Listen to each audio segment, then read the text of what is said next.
where we were able to be like the chosen few who were like, we listening to this music, but we not out here trying to act it out. I also went to Ghana, West Africa as a 13-year-old. That changed my perspective forever.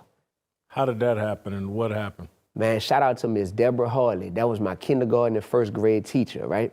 Black woman in New Orleans. She started a nonprofit program to where she was like, I want to have a cultural exchange trip to where I can take these kids from this inner city and expose them to the motherland and expose them to their roots so that they can have a greater appreciation for who they are.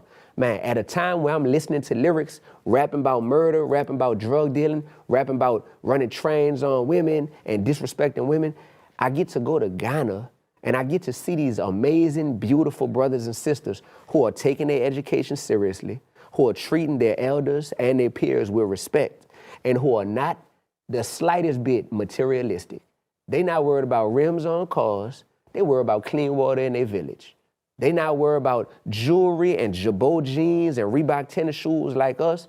They worried about having a smile on their face when they wake up in the morning because they grateful to God that they still here. That experience for 3 weeks changed me forever, bro. So most 13-year-olds wouldn't digest that experience and interpret that experience the way that you did. They would just be like, man, I'm in a foreign country. This is a fun trip. I'm seeing different things. Why do you think you were able to understand it on that level?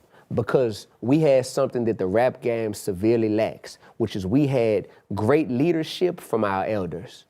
The people on the trip, the adult chaperones, made us do journals, and we had to self-reflect on Almina Slave Castle, you heard me? When we go walk into this slave castle, and when we see these kids whose parents have to walk miles each day and balance this big old thing on top of their head to where they put clean water in it and they have to walk for miles. Women walking for miles with this on top of their head, you feel me, just to bring clean water back for their family. We had to reflect on these things, Jay.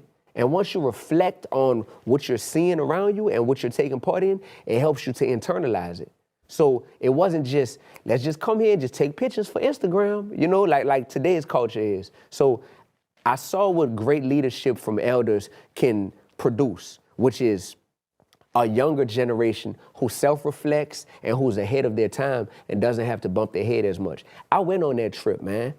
My boy Carl ain't get to go on that trip. And some of my other friends who we lost to the hood, everybody, a lot of my people who played at Digby Playground with me in New Orleans East, you know what I'm saying? Like played baseball, basketball, football, all that stuff. Man, they didn't get these type of experiences. And